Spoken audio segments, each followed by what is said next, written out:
back. Episode 10, the Overqualified Golf Dads podcast with your host, Scott Porter, with my co-host, as always, head coach of Point University, Maddox Lytle. Maddox, what up, dog? It is February 10th. It's been a while. We haven't done one of these in a while. Yeah, sort of. Sort of. You want to tell that story? Yeah, so we had a awesome guest on last week, Todd Ormsby, PGA, and unfortunately we just had some audio issues from myself, from Scott, and from Todd. So it was a mess. Hey, look, we're still learning how to do all this, so it's okay. But yeah, it was a little bit of a mess. We had an awesome podcast. We were really excited about it. We had some great stories, some great conversations, but unfortunately, it will not be hitting the air. It can't. We'll try to have him back on. It literally can't. But we'll have him back on. But he'll be happy to come back on and try to recreate it, but keep it natural. So I have a feeling we're back. I have a feeling we'll just have another normal, natural conversation, and the stories probably won't be completely the same, and that's okay. There's those types of guys, and Todd is one of those types of dudes that we can constantly come up with new stories and rack our brains of mutual conversations and whatnot that we've had. He was a great guest, though. I think our episode was almost an hour. It was like the longest one we've done yet. Yeah, it was pretty good. Yeah, I mean, I think that, though, like you said, we didn't even scratch the surface on things that we could have talked about. I mean, there was a lot of things in my mind. I was like, man, I wish we just had like 2 or 3 hours. It's the same thing with Coach Payne. Like, obviously, I spent nearly every single day with Coach Payne for 4 years. Like, I could have rambled off a bajillion stories with him, just like I did with Todd. I was with Todd actually every day for over a year working at Highland. So, we could have gone on for a long time, but we'll have him back and it'll be a great episode. But for now, we're just here to talk about golf. Golf. I miss golf. I played for the first time since November. I was 4 over through 3. Hey, you can do that at Noonan Country Club. From the white tees. You shouldn't do that from the white tees at Noonan Country Club. So they were like, what tees you want to play? And everybody in the group, I was playing with Craig, Steven, and Jess Barron, and every one of them was like, I haven't played the black since you left. And the blues, which is what used to be the black, but now the blue. And they were like, I haven't played the blues since you left. And I was like, well, I haven't played golf in 2.5 months. The white tees seem kind of dope to me tonight. Yeah, let's have some fun. And then I was 4 over through 3, and I was like, well, could have done that from the very back, the blacks. Yeah, exactly. Yeah, I started out with a 3-putt. I technically was off the green short, but I putted it. So 3-putt, and then didn't get up and down from like on top of the bunker on 2, and then hit it. It's okay. And then hit it into the hazard on 3.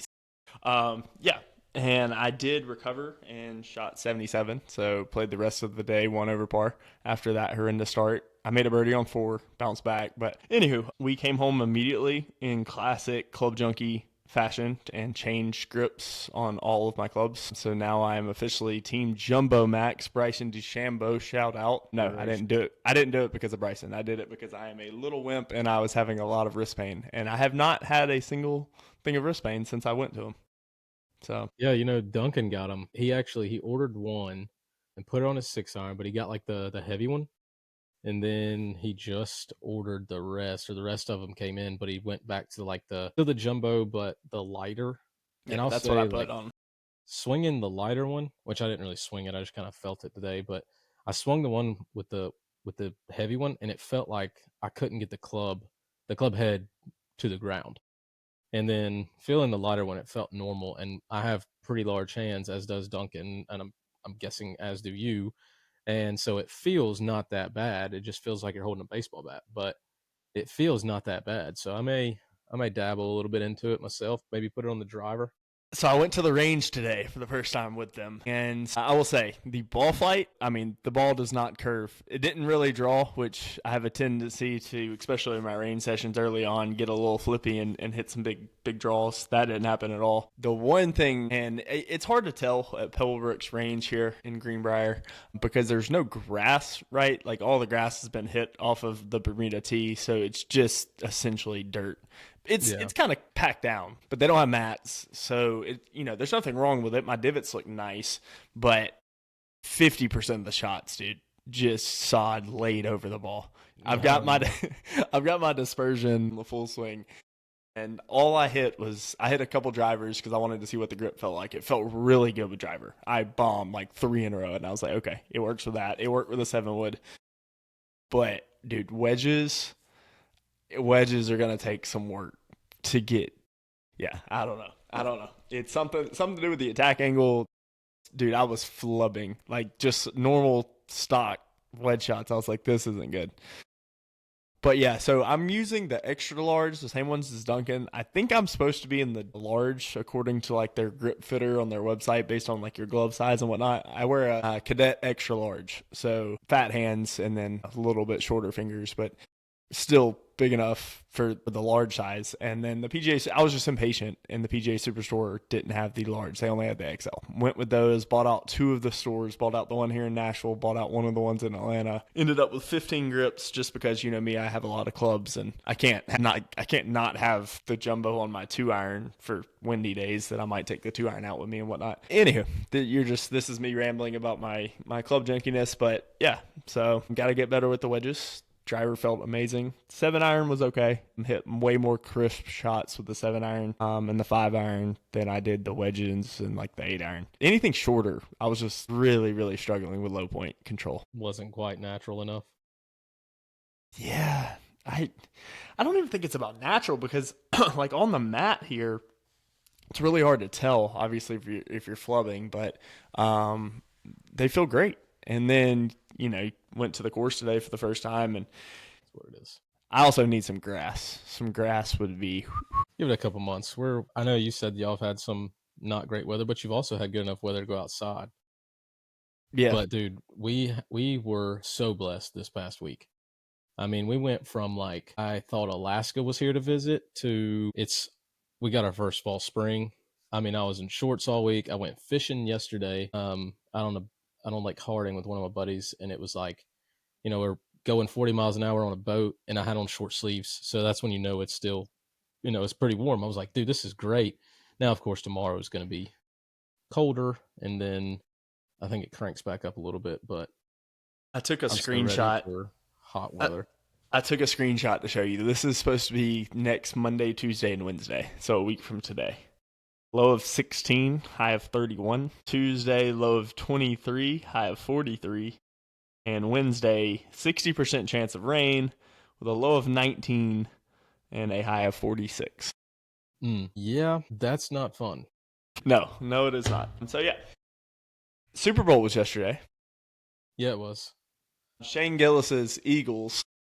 Yes. Absolutely. And all your Georgia Bulldog defenders absolutely just...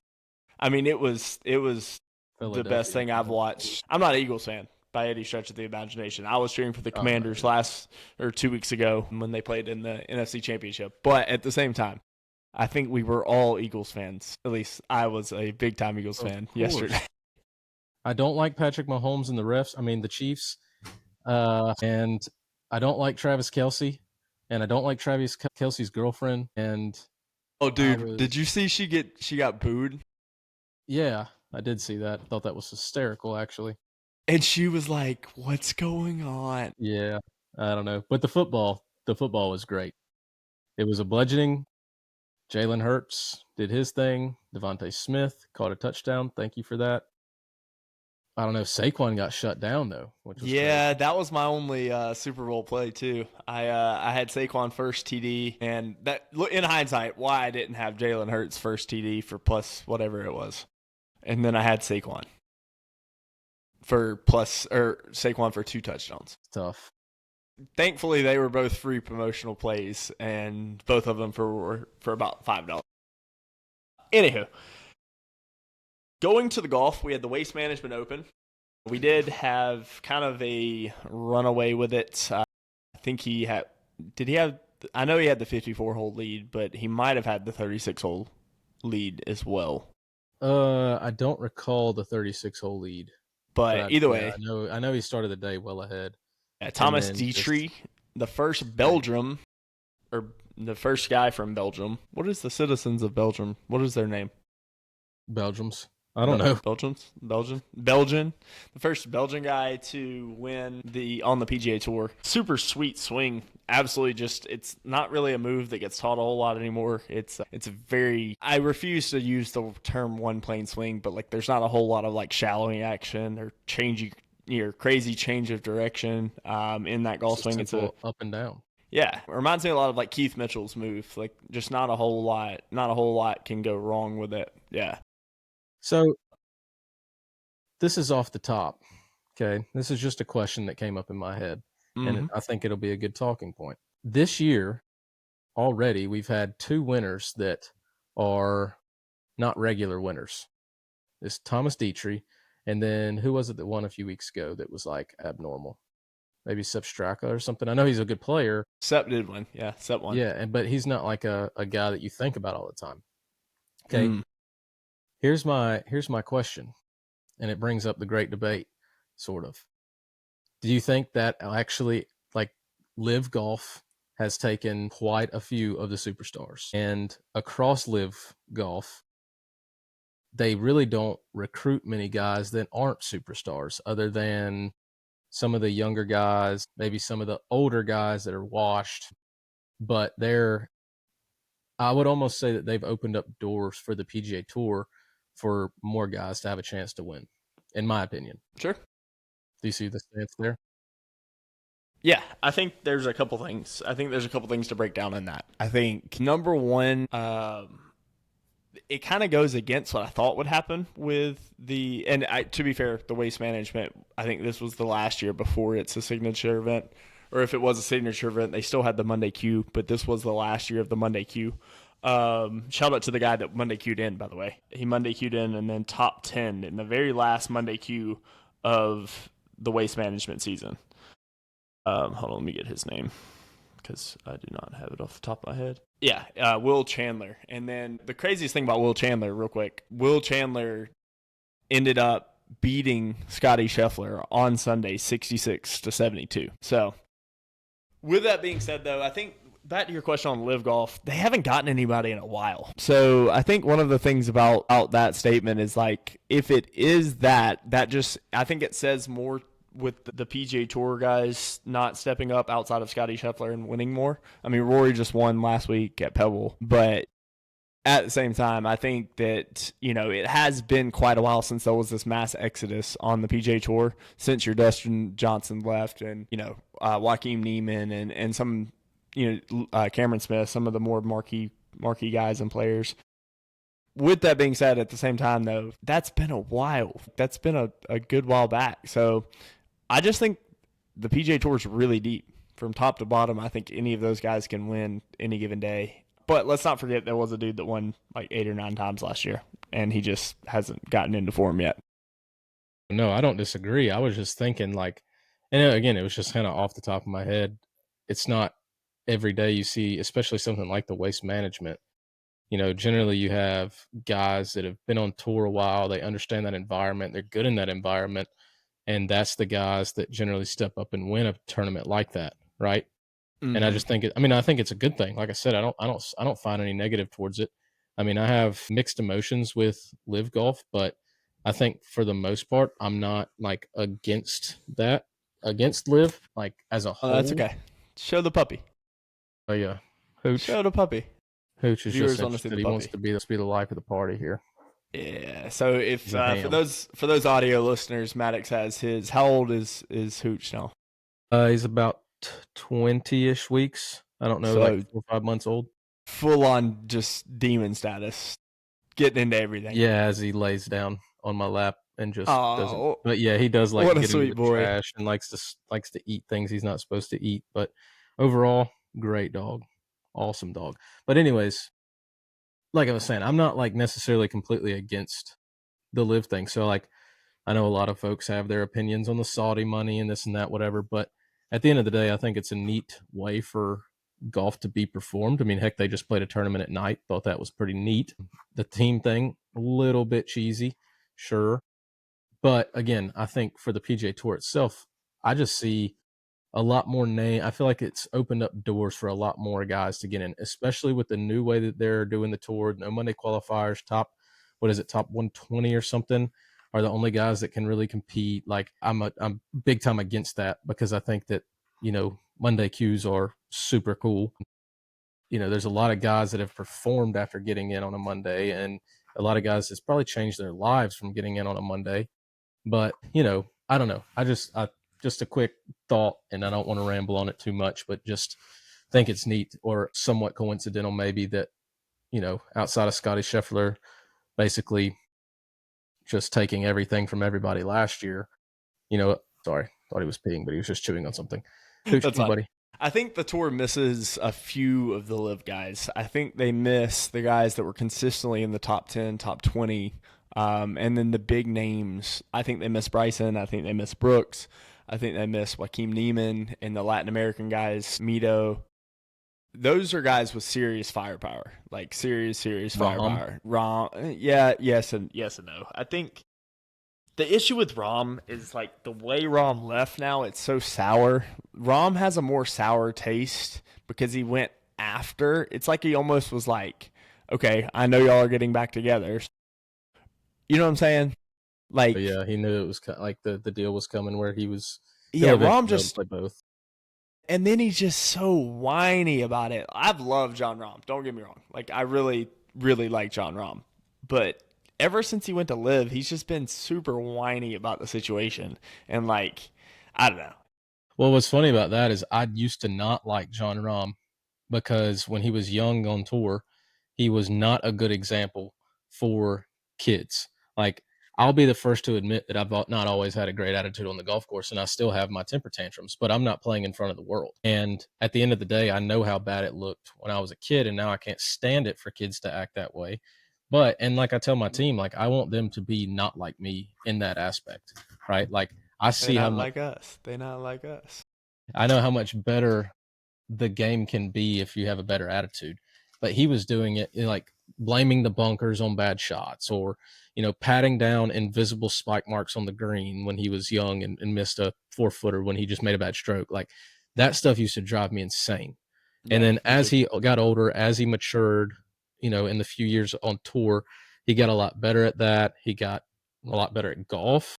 And, I started to kind of like him. But now, obviously, I don't watch live. Like, I'm not going to turn on my computer, because you can't wait. Now you can on whatever they just signed a deal with Fox or whoever. But I don't know. It's an interesting topic, but we can move forward. I don't think the shotgun worked for live like they thought. I think it works for the people in person, but I don't think it works for the broadcast. Like, I don't think, in theory, it should work like a start of an F1 race, and then it's a, however long, 4-hour round of golf.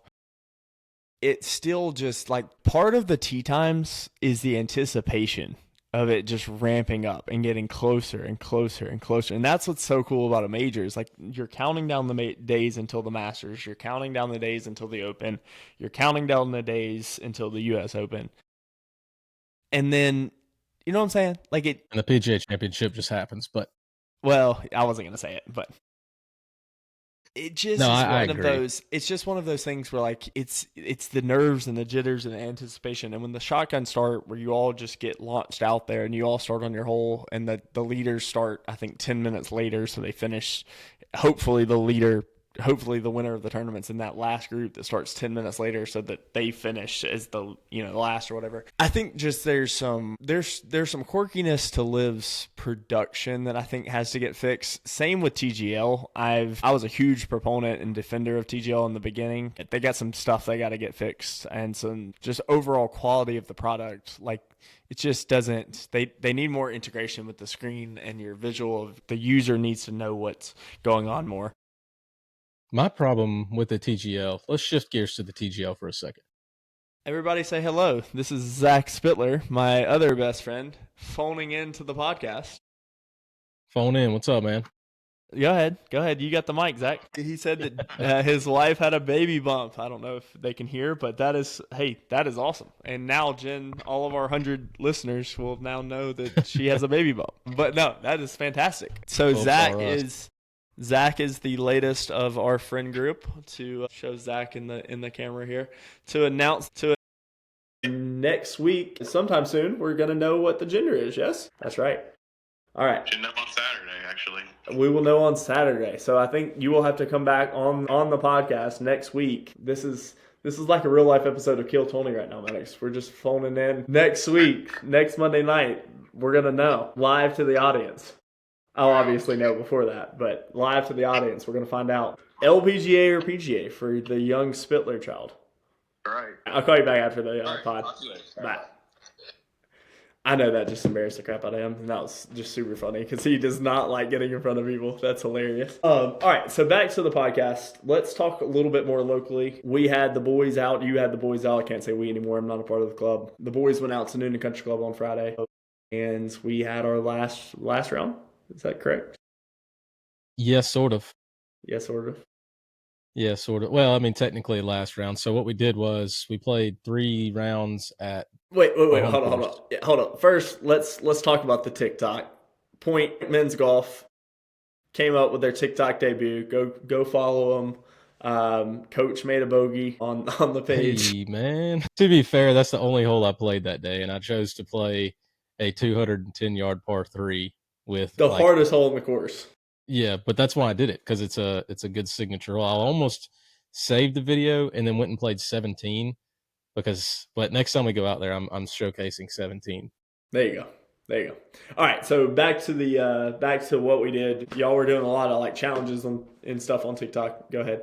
Sorry. Yeah, so to plug the TikTok a little further, we're trying to do a few videos a week. Originally, it was going to be a video a day, but I didn't want to swamp TikTok with Point Men's Golf. I want to give some other people a chance to get views. No, I'm kidding. But we're doing kind of a few videos a week when we're doing something interesting or different at practice. When we're playing qualifying, we'll do like a hole of the day. And if somebody shoots a pretty good round, we'll do like a round of the day and a recap of that. But to go back to kind of Noonan Country Club, so what we did for qualifying, we played 3 rounds at home.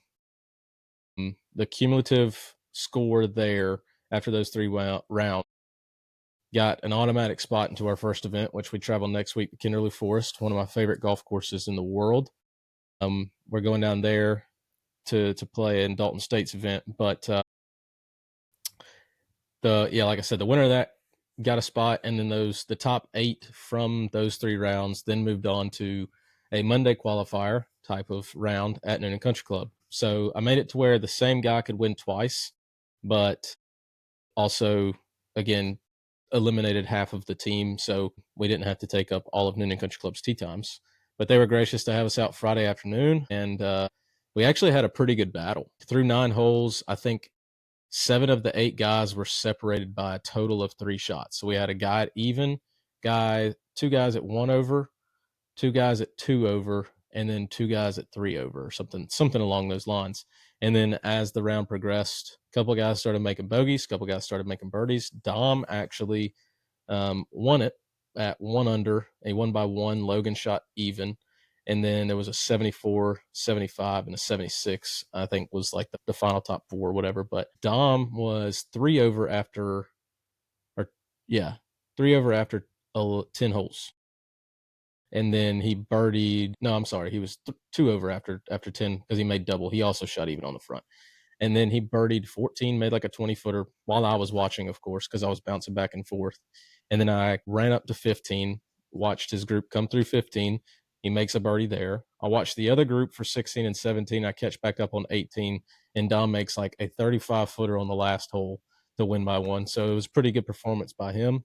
Shout out, Dom. Yep. Our favorite German. Well, Hannes is also from Germany, so I can't say that. But yeah, it was a good round. And then the rest of the guys are cumulative kind of scoring average / tournament experience / how they've been playing as of late. By the time this podcast comes out, everybody will know who the 5th spot is already. All right. I actually left them today not knowing who the 5th spot was going to be.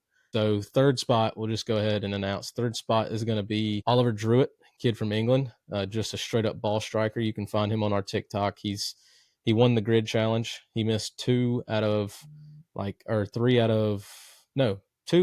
15 or 16 shots or something like that. So it was pretty impressive. And then, and by saying that, he missed the yardage. We did 10-yard increments. He missed the yardage twice, which was pretty solid. And then 4 is going to be Jacob Joseph, who is the winner of the Kirby Invitational this past year. Little booger. We'll just leave it at that. And then 5 is literally determined about 10 minutes before this podcast. After speaking with the assistant coach, we finally came up with an answer after battling it all day. Is going to be Duncan Howie. Hey, Roo. Yep, he's been playing some solid golf. He's coming off a pretty decent end to the fall, swinging it as good as he's swung it, putting it as good as he's ever putted it. So he's just struggling with some decision making. Luckily, he gets a caddy, aka myself, and I get to walk with him for 54 holes next week, and we're excited to see how we do to come out hot in spring. All right. Where y'all playing next week? Kinderloo. Kinderloo, you said that. All right. So Kinderloo Forest, top 5 is Kyle, Dom, Ollie, JJ, and Duncan. Yeah, I forgot about Kyle because he won at home. Yeah, Kyle. So Kyle was the automatic qualifier after the. And he played really well at home. He shot 2 under, 1 under, even, or something like that. Yeah, solid golf. So no pressure, but yeah, I've worked with 4 out of the top 5. So hopefully the swings hold up, boys. No, I'm just kidding. They're going to do great. Y'all have worked hard this offseason. I've witnessed, I watched the boys do it on their own. And that's the required part. And the most important part is they were very much, they want to get better this spring. They want to have a better showing for the program, for you, for everybody involved this spring, and for themselves.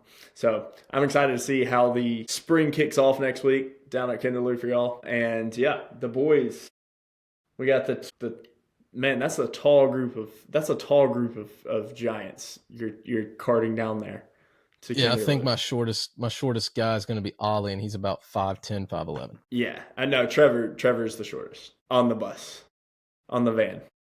Hold on, dog ran away. Be right back. Sorry, Trev. Awkward silence. But yeah, y'all, thanks for listening to the podcast. We're going to wrap this up here shortly, but it's fun. We get to come on here, and this is our time to catch up. We really don't care how many listeners we acquire. We just like talking golf. We just like coming on here and just catching up. This is kind of our weekly catch up. And yeah, I'm involved with some of the decisions in regards to who's playing well and whatnot, but the calls of the lineups, that's all Maddox and Trevor, the head coaches and assistant coach at Point. And I'm just here along the way to help with some of their swings. But I can also help you with your golf swing. I teach online lessons. So little gentle, quiet little plug. If you need some help with your golf game this spring and you don't want to have a set time at a range with a golf instructor and want to do it on your own time, in your own living room, hitting balls into your own couch, that's how we get a lot of it done. But more specifically, just have a little bit more of a personalized relationship with your coach. Hit me up, Skillist. Yeah, it's all in my Instagram bio. You're back.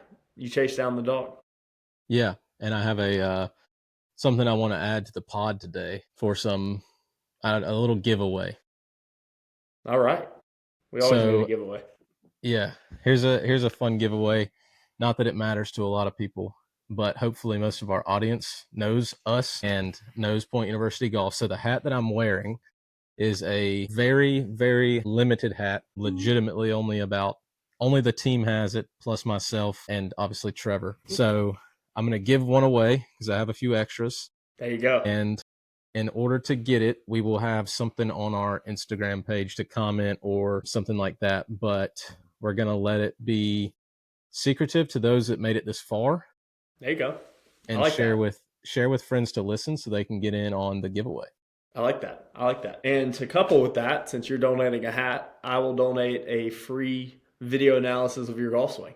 So if you want to know what is causing you to not be your best version of yourself with your swing, a free video analysis to go along with a Point University hat. And that is a really, really sick hat. Got the rope, got the P with the wings coming off, like the hawk, sky hawk, got the mesh Sky back. Hawk, baby. That is a sweet hat. One color. All right. We got our first giveaway. I was waiting until I got a job and could get sweet talk some reps into some stuff, but you're jumping on it.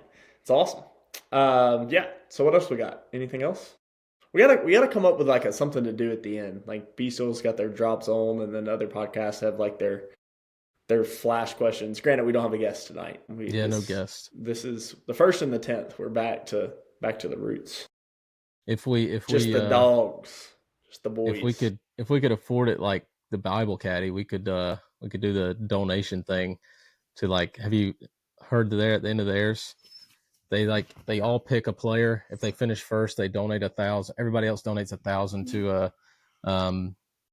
a charity of the winner's choice. Nice. And then if they finish top 5, they donate 100 or 500 to the charity. So obviously we're not doing that. But yeah, I was about to say those are pretty well established PGA Tour guys that I have some extra dough.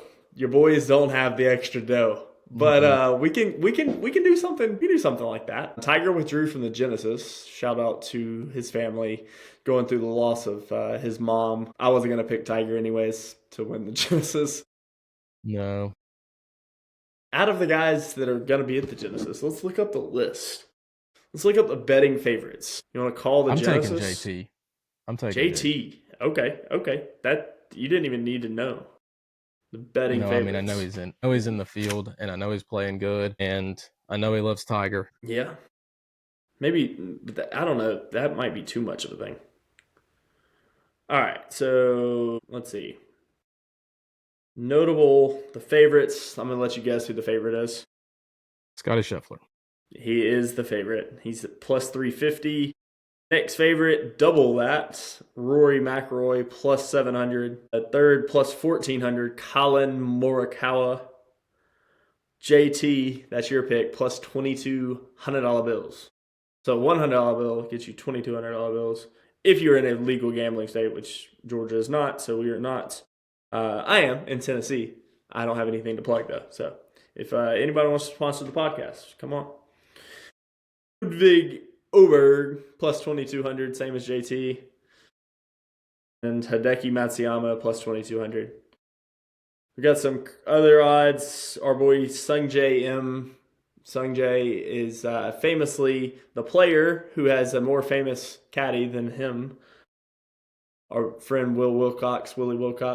Patrick Cantley's plus 3,500. Anybody, and then Jordan Spieth's plus 4,000. Anybody in there you like besides JT? You've already given your JT. You just think it's just JT, nobody else? I mean, I'm a big JT fan in general, even though he's a Alabama guy. I admire his game, but I don't know. I think Colin is he's up there for a reason. He's a ball striker. You got to strike it well at Torrey. I think he had a decent year last year. Back at Torrey Pines. We didn't talk about that. Yeah, so 2 out of the last 3 weeks, is that right? Yeah. Or 2 out of the last 4 weeks, something like that. But yeah, I think Colin's a good pick. Ludwig's never a bad pick. Kid's a rock star, but he's a stud. But he's a stud. I think JT is who I'm gonna root for hard this week, and then just because he had a slump of a year last year, he just had a kid named Molly, which is my wife's name, so I'm gonna root for him this week and for this year, really. But that's my pick. I'm going off the wall. Give me Tom Kim plus 4,000. I just think he's going to break through. He had a lot of charisma and attitude at the TGL the other night or a couple weeks ago. I just think that, I think that Tom Kim's going to eventually hop on the scene at a very big way, and he could do it this week at Torrey. He plays a lot in the winds in Texas with none other than Scotty Scheffler. Scotty hit a golf bag. Do you see that? Yeah, showed a lot of emotion for Scotty. Some people look cool doing it. I don't think he looks cool doing it. Yeah, back to what I said earlier. I don't think really anybody looks cool getting angry. No, but there's sometimes it looks normal. Yeah, like the Rory swipe, like when Rory misses one and then he swipe. He doesn't actually hit the ground, but he swipes back at the ground like he looks like he's about. You know what I'm saying? I think that came from Tiger back in the day. But that's a cool emotion. Whining about the shot 15 seconds after the shot is where I draw the line. If it's a straight reaction, you drop your club. I mean, we're not going to come on this podcast and condone the full tomahawk that we know Coach Lytle used to do back in the day, as given the story from his coach. No, I'm just kidding. You haven't tomahawked a club, I can imagine, in a very long time. I sort of did at the Kirby this year in the playoff. Nah, no, you Actually, didn't. Nah. I mean, I threw that wedge pretty hard, but It- it wasn't a vintage tomahawk. I'll share a video with you, and maybe one day we can show our fans on the Instagram and all. And it's actually hysterical, but it's like you're saying. Like I literally hit the shot, I wind back, and then it's gone. Blake Watson took the video years ago after or in college. It's hysterical. All the guys on the team have access to it somehow, and it gets brought up once or twice a week, literally. And so I'll share that video with you. But yeah, no, now I just kind of laugh it off because who cares? Yeah, I think there's an aspect of it. If it's a reaction that you can't control, I feel like it's the same thing as like a technical foul in basketball or like, it's showing emotion in football or anything else. Like if it's spur of the moment and you really can't like control it. That's why I didn't make fun of Rory too much when his hands went all crazy at the Masters a couple years ago when he held the bunker shot to like end the Masters or whatever. If it's a reaction, you can't control that. It is one thing. But if you're calculated enough to walk over to your golf bag and then out of frustration hit your golf bag, and you're known to be Scotty. We can't. Glass houses. I don't want to throw too many stones, but like I didn't think it was a good look. I don't think he thinks it's a good look. To be fair, I think he's more frustrated with his game than maybe he's letting on. Maybe with the hand, maybe with the surgery, whatever it is. Either way, don't try to roll bread with a wine glass because you will cut your hand and then be the best player in the world, not playing the best in the world. What else? Anything else before we get out of here? I think that's it in the world of golf that I know of. That puppy looks like he needs to go outside. Yeah, he's being a little bit of a pill right now, but it's okay. All right, let's get him out of here. This was episode 10 of the Overqualified Golf Dads podcast with your host, Scott Porter, unemployed, Maddox Lytle, head coach, Point University. Soon to hopefully not be unemployed. More on that later. See y'all. Peace. Peace.